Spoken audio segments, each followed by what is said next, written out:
চারপাশের গাছগুলো চলো সবাই মিলে ঘুরে আসি। কিন্তু সবকিছু শুকিয়ে গেছে। হ্যাঁ, চারদিকে শুধু খরা। চলো নদীর পাড় থেকে ঘুরে আসি। চল নদীর পাড়ে যাই। হ্যাঁ, দৌড়াও। দেখো, নদীটা শুকিয়ে গেছে। অনেক গভীর। হে আল্লাহ, আপনি দয়া করুন, আমাদের বনে বৃষ্টি দেন। হে আল্লাহ বৃষ্টি দেন।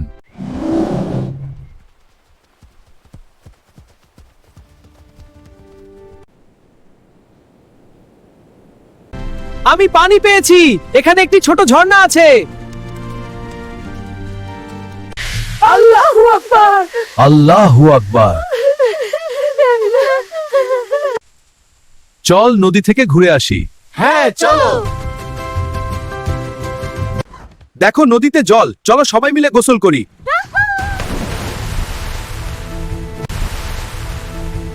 দেখো বন্ধুরা, কালকের বৃষ্টিতে সব গাছপালা সবুজ হয়ে গেছে। হ্যাঁ, তাজা দেখাচ্ছে। খুব সুন্দর। ঠিক বলেছো।